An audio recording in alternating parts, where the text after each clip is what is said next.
Hello viewers, আসসালামু আলাইকুম। আশা করি সকলে ভালো আছেন। চলে এলাম আপনাদের মাঝে অ্যানাদার একটি ভিডিও নিয়ে। আজকে আমরা যেতে যাচ্ছি ঢাকা শহরের বুক চিরে অবস্থিত হাতিঝিলে। ঢাকা শহরের এই অস্বস্তিময় এবং বিরক্তিকর জীবনের একটু নিঃশ্বাস ফেলতে মানুষ প্রকৃতির সন্ধান খোঁজে, আর সেই প্রকৃতিময় সন্ধান খোঁজার জন্য ঢাকা শহরের বেশ কিছু স্পট রয়েছে, তার ভিতরে হাতিঝিল অন্যতম। তাই চলুন আমরা আজকে ঘুরে আসবো ঢাকা শহরের হাতিঝিল এরিয়া। দেখা যাক আসলে হাতিঝিলের কী অবস্থা।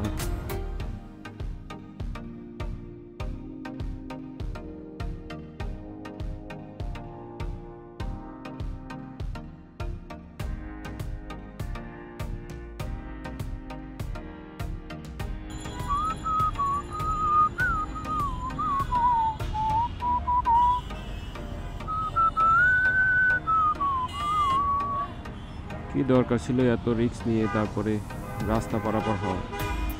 আসলে মানুষের লাইফের কোনো দাম নেই।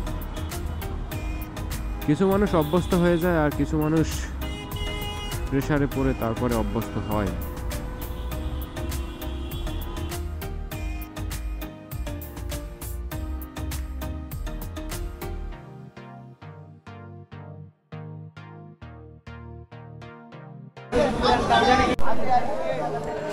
ইফতারের ঠিক পূর্ব মুহূর্তে আমরা এখান থেকে আমি নিজের জন্য অল্প কিছু ইফতার নিয়ে নিলাম।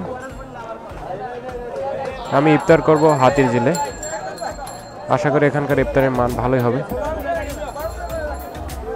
ইফতারের বাজার খুবই ব্যস্ত সবাই, কারণ এখন ইফতারের পুরো মুহূর্ত টাইম, সকলে ইফতারি নিয়ে ব্যস্ততার ভিতরে রয়েছে, আমিও তারই একজন।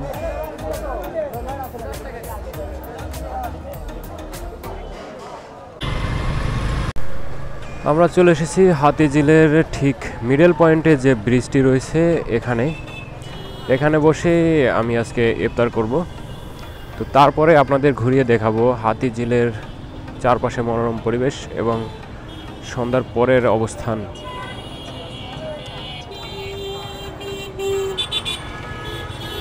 এখানে মিডল ব্রিজের মাঝখানেই একটি রেস্টুরেন্ট রয়েছে,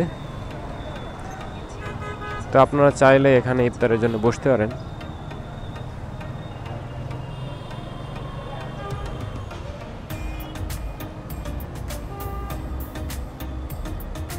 আমি এখানে বাইক পার্কিং করে তারপরে ইফতারের জন্য বসবো।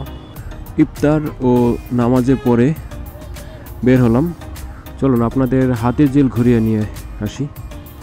দেখা যাক হাতিঝিলে আসলে কী ধরনের মনোরম পরিবেশ রয়েছে। এখানে অনেকেই ক্রিকেট খেলতেছে। এরা হয়তো নিজেরাই জানে না যে জীবনের শ্রেষ্ঠ সময়টুকু তারা পার করছে।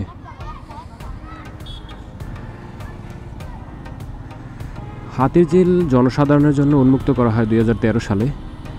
প্রায় 300 একর জমি নিয়ে এই হাতিঝিল অবস্থিত। বলা হয় থাকে পূর্বের ঢাল রাজ্যের হাতির পালদের এখানে গোসল করানো হতো, আর সেই থেকেই এটার নাম হয়েছে হাতিঝিল। হাতিঝিলে এরকমের মোট 4টি ব্রিজ রয়েছে। মাঝখানের যে ব্রিজটি রয়েছে এটি একটু বেশি সুসজ্জিত এবং রাত্রিবেলা অনেকটাই লাইটিং করা থাকে। তো বর্তমান সময়ে এখন আসলে সেরকমের লাইটিং নেই। ঢাকা শহরে যে কোলাহল ব্যস্ত নগরী, মানুষ চায় একটু নীরবতা পালন করতে, একটু প্রকৃতির মাঝে চলে আসতে। আর তারই উদ্যোগে সরকার 2013 সালে এই হাতিঝিলকে উন্মুক্ত করেছে। হাতিঝিল শুধুমাত্র একটা ঘোরার জায়গাই নয়, এটা এই ঢাকা অঞ্চলকে যানজট মুক্ত করেছে কিছুটা হলেও। এছাড়া বৃষ্টির পানি থেকে যে জলাবদ্ধতার সৃষ্টি হতো সেটা সে প্রতিরোধ করেছে। এছাড়া পানি জমিয়ে রাখতেও একটা প্রকার ভূমিকা রেখেছে। আসলে এর অবদান কম নয়। ঢাকা শহরের প্রাকৃতিক পরিবেশ বজায় রাখার জন্য হাতিঝিলের অবদান অনেকটাই বেশি আমি মনে করি। আমি যেই স্থানে রয়েছি এর সামনে মগবাজারের জায়গা রয়েছে। যারা মগবাজার যেতে চায় তারা অবশ্য এই রোডটাই ফলো করে।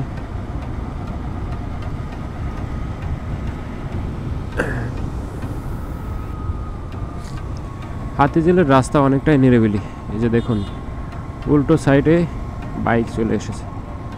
আসলে এ ধরনের ট্রাফিক রুলস অমান্য করা উচিত নয়, এতে আপনার এবং অন্য একজনের দুজনেরই সমস্যা হতে পারে।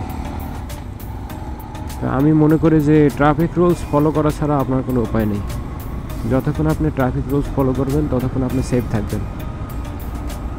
হয়তো আমিও সবসময় ট্রাফিক রুলস মানি না, কিন্তু আসলে মানা উচিত। হাতিঝিলে মোটামুটি ঘোরার জায়গা বলতে আপনারা এই ঝিলের পাশে যে সকল আড্ডার স্থান রয়েছে আপনারা দেখতেছেন যে অনেকে এখানে ঘুরতে এসেছে। এছাড়া এখানে ওয়াটার বোট রয়েছে, যেটা হাতিঝিলে এক প্রান্ত থেকে অন্য প্রান্ততে যাওয়া যায়। ওয়াটার বোটের একটা পয়েন্ট রয়েছে এখানে, আমি ওখানে যাব।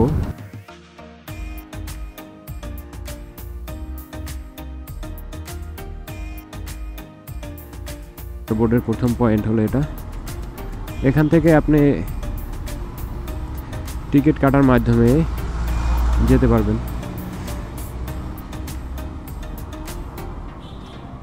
এ হলো টিকিট কাউন্টার, যেখান থেকে আপনি এর যাত্রা শুরু হবে। আপনি চাইলে এখান থেকে প্রবেশ করে লাস্ট প্রান্তে যেতে পারেন, অথবা ওই পাশ থেকে এসে এখানে নামতে পারবেন। এটা হলো ফার্মগেট এবং মগবাজারের স্থান, মানে ফার্মগেট এবং মগবাজারের সাইডে যেটা রয়েছে। চলুন এটার সামনের দিকে যাওয়া যাক। সবথেকে গুরুত্বপূর্ণ পয়েন্ট হলো আপনার হাতিঝিলের যে সকল রাস্তা রয়েছে সবগুলো একমুখী রাস্তা, মানে আপনি যেদিকে যাবেন ওদিকে যেতে পারবেন, কিন্তু উল্টো আসার কোনো সুযোগ নেই। আপনাকে আসতে হলে আবার পরবর্তী ব্রিজ থেকে ঘুরে তারপরে আসতে হবে। সন্ধ্যার পরে এখানে ভালোই আড্ডা জমে। রমজান উপলক্ষে সব কিছু একটু সীমিত, কিন্তু তারপরেও অনেক মানুষ দেখা যায় আর কি।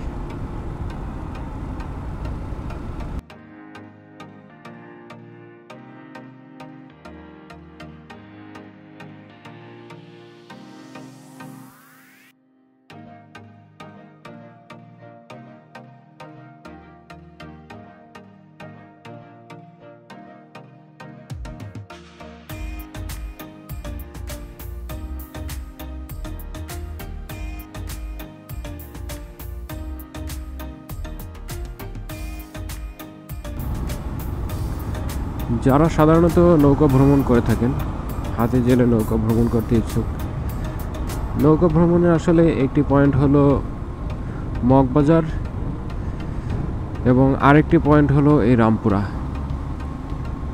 মগবাজার পয়েন্ট থেকে আপনি রামপুরা পর্যন্ত আসতে পারবেন, অথবা রামপুরা থেকে আপনি মগবাজার যেতে পারবেন।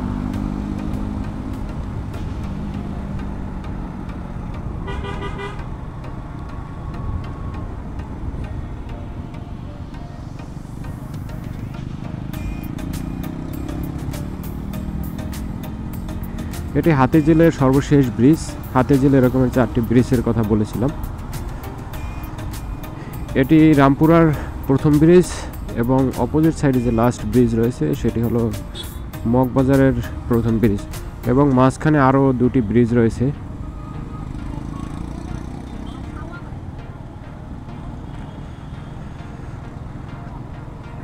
চলুন এই সাইডটাও দেখা যাক।